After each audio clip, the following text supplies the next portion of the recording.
welcome to the Gussets and Godos podcast episode number 20. My name is Christina and this is my podcast about my knitting, stitching and crafting endeavours. I'm super excited to podcast today because I wanted to show you my lovely new little setup. So if you've been watching for a little while, you'll know that up until last summer I was living in a tiny little box room in my dad's home, and then we bought this little house and now I have my own space. So I've spent some time just saving up and trying to get the money together for overlocker, little domestic machine, and then a few little bits and pieces that I need to make my sewing space really usable. And it's absolutely not necessary. I did sew perfectly well in a small space, which was my bedroom, where my industrial machine, this one, was my bedside table, and the edge overlapped onto my single bed, so, you know, not ideal, but I made it work. And I could have not had the industrial machine and just had a small domestic, but after studying using one of these machines, it was would have been really tricky for me to go back to the domestic. So I feel super fortunate, and on Monday, it's Wednesday today, and on Monday I had the pegboard delivered and my two little machines and the table and the trestle table legs, which kind of go up and down, and I got a rug to put under the industrial so that Barbara, my neighbour, wouldn't hear me sewing. Not that she's ever complained, but she's so lovely, she probably wouldn't, even if it was being noisy. Anyway, so I hope that you like the little backdrop. I tried to make it a little bit arty and pretty, and I was really loving having all of my embroidery hoops up, but this is the only one I had space for, and it's my absolute favourite. That's the Floral Fields by the Thread Folk, with the lovely little winding path and the little house, and I just couldn't move that one, so I'm not sure what I'll do with my other pieces, but yeah, so here is my little sewing space. I'm going to jump into my projects. So I haven't done any knitting this week. In fact, for the last 2 weeks I haven't done very much crafting at all, but I've been working on one project. I've been working on, which is quite an old project. I've had it on the needles for quite some time. It is an embroidered project. And this is the Emerald City. I showed it to you quite some time ago, and it's a cross stitch. So last week I finished the rainbow, and now I need to put the little tower which fits in that little gap. I really love this pattern. I love the picture, it's so beautiful. Let's get the picture up so you can see the finished one. So it's by Satsuma Street. I used all of the recommended colours. With something like embroidery, I do quite like to stick to the designer's kind of idea. With garments, I don't do that ever. Very rarely would I use what was recommended, but on this one I think I did two that I couldn't find, so I substituted, and then the fabric was the one that she recommended on here. 28 count Cashel linen in the flax colour, and then hers was framed in a 10-inch hoop. So I do have the 10-inch hoop for framing, although now I'm not sure actually. I did intend to fill the whole of my backdrop with the hoops, and now I'm just not sure if I'll do that. I mean, I have another wall on the other side which would be lovely to put them, but I do feel like this would be an absolutely stunning cushion, so we'll see what I do with it. I really love the fun colours, and I just think it's so beautiful. It has taken me a huge amount of time. I mean, I knit a lot of my project when I'm knitting in a very fine 4-ply fingering weight yarn. and it grows really quickly for me. And so to go to a very fine, I mean this linen, to see the holes, I mean you can see that there are no holes. There are no holes. It is not the same cross stitching with Ada as it is with linen. This is like a totally different craft. I have spent years, I've always cross stitched with the Ada where the holes are lovely and beautifully crisp and you just get that needle in that hole, super easy to do. And my style of cross stitch would be just doing the colour I liked. So if I get sick of the green, I'm just going to jump over to the other corner and then I can count really easily, you know, 20 spaces one way and start on my next colour. Forget it with this. I have seriously, in order for me to start doing the rainbow, I started with my little green Emerald City, and then I kind of worked in the blue, and then I decided I wanted to do the rainbow. But in order to do the rainbow, I had to do the stalks of the trees. So I had a reference point of, because I genuinely could not count how many across, and yeah, it's taken a long time. It took me an entire day to do the rainbow along the top, and then I didn't go to sleep until what, maybe 2 in the morning, because I just had one colour left. Just one colour left. And it was the first line took the longest, which was the red, I think, and then there's the orange, yellow and green, which were just identical, so those were super quick. And then the final one was, once again, it was a different pattern, so just to kind of complete the beautiful arc. They're not all the same. So this is truly has been a labour of love. And I have really enjoyed doing it, don't get me wrong. I just feel that the jump between Ada and then counted linen is quite a significant jump. I should have maybe gone to, maybe not gone to the linen. I know that they have some fabric, what's it called? Plain weave? Open weave? Anyway, there is another fabric that is between the two, where the even weave, is it even weave? Anyway, you can tell I know all the lingo. There is a fabric between, but I loved the finished result in the picture so much that I just blindly purchased this linen, which was not cheap, and I'm really happy with it. It does look stunning, and I love the irregularities of it. It's just maybe I should have done kind of a different project between this, just to kind of soften that transition, and now I've gotten used to it. There are a few little mistakes where I've kind of captured one extra strand or kind of not captured a strand just because of how uneven each individual strand of the fabric is. So, I mean, that's okay. It doesn't matter. It's so far, if it was on the Ada, that would drive me insane. But because this is such a fine cloth, you really cannot notice. And the reason I would have taken, you know, that extra thread would be because the one that was I was meant to be taking was just so fine that it was a real struggle to see. So I feel that the overall effect is really good. I'm only talking like 1 or 2. I mean, out of I don't even know how many crosses there are in my video. No one's going to notice the odd one. But yeah, that is coming along. I'd say it was coming along nicely, but it's just coming along at its own pace. Anyway, it's been nice to be working on that. I always think of embroidery as more of a warm weather craft. Don't know why. And I don't feel like knitting is a cold weather craft.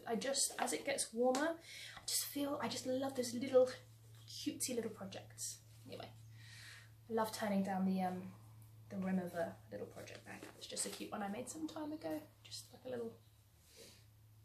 Oh, and I lined that when I made this. I lined it with a linen, so I quite like having the two like little linens in there together. Things that make you happy.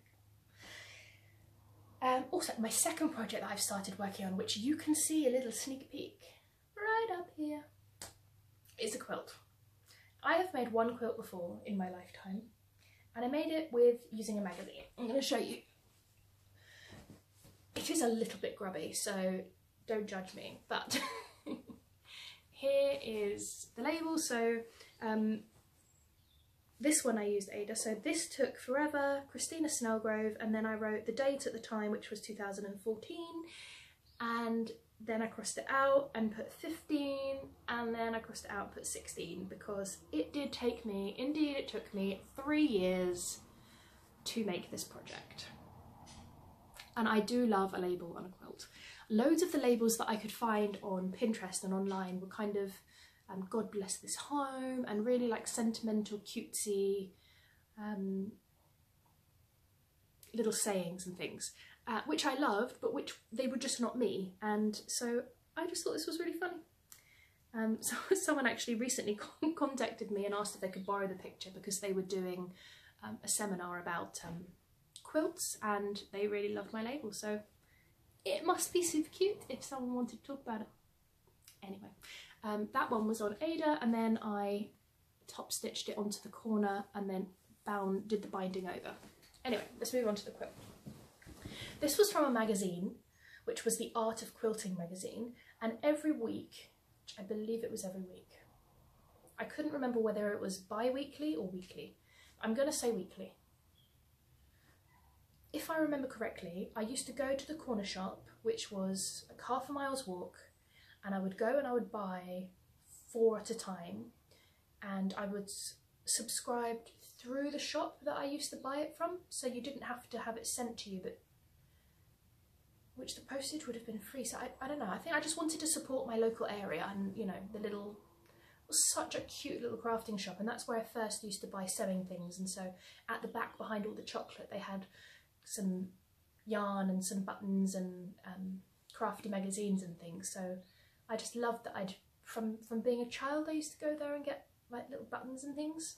So anyway, and I would then make the 4 from the previous 4 weeks, and every week would be a different block, and the fabric was included. So these were not my colour choices. Anyway, don't judge any chocolate marks.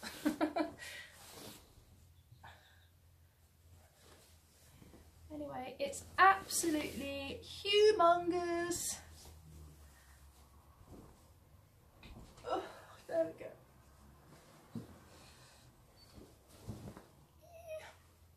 Anyway, it took me such a long time. I mean, obviously you could only make 1 per week, so it's not like you could sit there and make more, because there was only the amount that you had got from the magazine. And also I started off making them, stitching them by hand, because I thought, oh, this is going to be this really like organic project. I'm just going to really enjoy the process. 5 blocks in, that was out the window. Anyway, I had not watched any videos, I'd never done a course, I just picked up this magazine, and there were step-by-step guides in that magazine, and it was really lovely. So it was a really good kind of first step into quilting. And I did hand quilt some of the bits, so I think you can see well on that one. So oh, maybe you can't. Oh, there we go. So I did start hand quilting in some areas, which do look lovely. I mean, some of the bits that I've hand quilted do look just really cute. And then you get that lovely like textury lumpiness, which I love a bit of lumpiness in a quilt. If you know what I mean. You know, you make it all perfectly flat, and then when it comes out the washing machine the first time, it's just all like slightly scrunched. Anyway, I swore after I made that I would never make another quilt. Never. And then I follow a few people on Instagram who make beautiful project bags and things, and I was just lusting after all these beautiful, beautiful things people have been making. And then Jules of So Sweet Violet she started making a quilt, and that was it.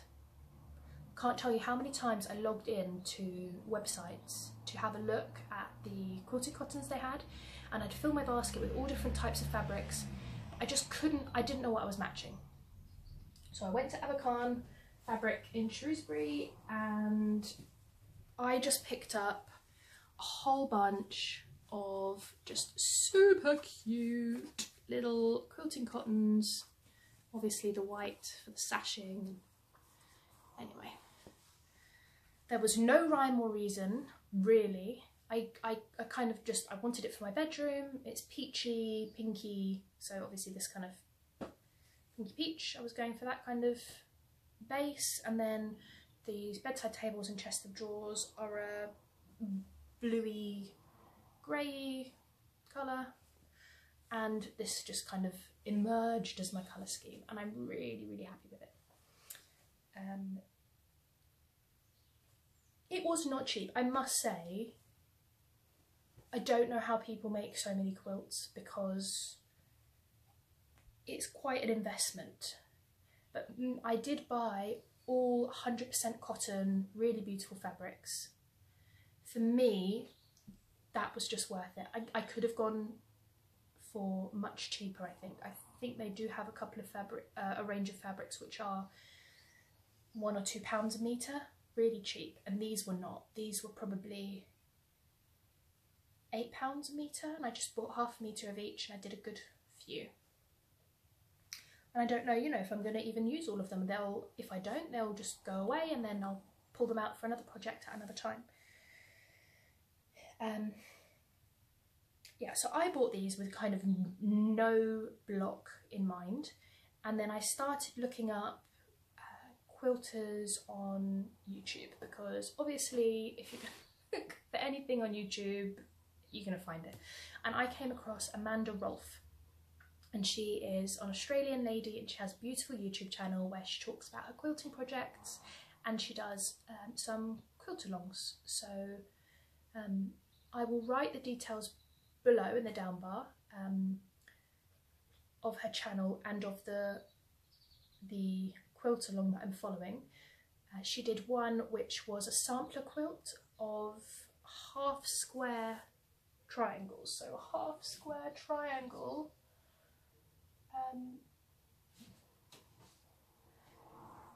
are these, which is really interesting because you have got two squares, and of which would be, on this occasion, would be a different colour on each side, and you draw a line in the middle and you stitch on either side of that line, and when you cut it up in the middle and press it, you end up then with two, oh that's not correct, but anyway, you would end up with two that have the same, and that just blew my mind. I absolutely loved it. I've been using the acrylic square. I feel like I'm doing a really rubbish job of just describing any of this, but anyway. I invested in a lovely Perspex, acrylic, whatever, square by So Easy, So Square, laser cut, anyway, which is really nice. And I've been using a rotary cutter, which I've got here, which is, yay. That one is Fiskars, and what's the size of this? Is this the 45mm, I think? Anyway, again, I will list it down below. Do I make lists before I podcast? No, I don't. Anyway, this particular block was on one of Amanda's videos, and she does a 12 block, so each one of these would be a block. She does a 12 block quilt. I believe it's 12. Anyway, and you do a different one for each, and then you sash it, and she shows you all step by step how to do it. Now, I'm not going to do all different ones, I'm just going to stick with this one, which is called the open window variation block. And oh, it's so beautiful. So I've made 3 so far. So we've got this one that's up here, I've got this super cute one here, I'm trying to keep the pinky peaches in the background and then doing different different coloured stars or window shutters. And some have worked more than others, so as you can see on this one, the contrast really isn't there. So what I'm thinking of is maybe I could use a darker colour and just hand quilt the outline around the white here and around each window shutter in maybe a dark blue or the forest green. So if I do have any that don't have that contrast, I think I'll just hand quilt it just to kind of make those stars really pop, and I think that would be enough to kind of frame it. So I'm going to try that. Those are the two I've done so far. I'm working on the next one, which is the beautiful aqua, and that might be my favourite fabric, which has got these little bees on it. So adorable. Anyway, when I made that first quilt, it was a case of having to cut out each pattern piece from the magazine, pinning it onto my fabric. I would draw around it with a mechanical pencil and then cutting each piece out. And it took such a long time, and they would only give you the amount, like the very barest amount of fabric that they could. So sometimes if I'd have not thought it through, my layout of cutting, I would end up with one, like I wouldn't be able to cut one piece because of my silly cutting. So then I'd wait for a few magazines later and and then when that fabric would be reintroduced into another block, I'd try and pinch maybe like a little bit and fudge a piece out of an empty space anyway. It's just been really enjoyable working on this quilt. I must say I'm used to scissors, and so the rotary cutter, I'm feeling I do need to put quite a lot of pressure. Maybe I will try changing my blade. I mean, I don't know how often you're meant to change a blade. It's never been easy to cut. I'm only cutting through 2 layers at once. I've tried 4, but I really need to be pushing and getting all of my weight in, pushing my weight into the cutter. And when I use a scissor, the only place I can feel it is in my hand. I don't use the rest of my body. Anyway, again, it's taking a little bit longer than I thought doing this project. I don't know how many squares I need, but for sure I will be doing more than the 12 or however many it is that she recommends. 9? Anyway, I'm feeling like maybe I need to be going more towards 20. Just because I want it to be over a double bed and then, you know, like a little bit of a lip over. The one that's been haphazardly thrown on the floor is so huge that it kind of goes over my double bed, down the sides, and then on the floor. So that must be like a king size. I'm not sure yet whether I'm going to do quilt as you go. The quilting, like the sandwiching, was the bit I hated. It wasn't making each block. For me, each block, although it did take a long time, I really, really enjoyed it. But, gosh, putting those sandwiches together, putting like a million safety pins all over the top of it, and then machining it through, and then sometimes it would like move, some of the sandwich layers would move, and then there'd be like a tuck on the bottom, and things would be moved. Oh dear, that was quite an endeavour. And I did it when I was sick, because it had been sat there for ages, and I was off sick from work. You know, you can't get out of bed for the first few days when you're really sick, and then you get to the point like a few days later where you could not go to work because you are really genuinely unwell, and in the morning and the night you feel like death, but then in the middle of the afternoon you get this lovely like burst of energy, like, ooh, I'm feeling better, like what should I do? Never craft, never do big projects during that time. No. I always make huge mistakes when I try crafting during that time. And that was when I decided that I know what I'll do. I'm going to quilt a king-size quilt. Why? Why did I do that? Huge mistake. So there are some mistakes in the kind of the quilting of it, but I was at the point of that project where I was so done. I was so over being done with it that it just doesn't even matter. Anyway, I am excited about this. It's all Jules' fault, but in a good way. And I cannot wait for this to be finished. And it's not going to take me 3 years. It's going to be done. I'm feeling like September is going to be a good goal. I'm feeling like, you know, when I'm feeling like doing a couple of squares. Yesterday I spent the afternoon, I did 3 squares, and I've got enough time to finish this next square before I have to start packing to get my train this afternoon. So I feel like 4 squares is pretty good. If I could do 4 squares a week, ooh, 4, 12, that'd be 20, like just over, like 1 week more than a month in 5 weeks.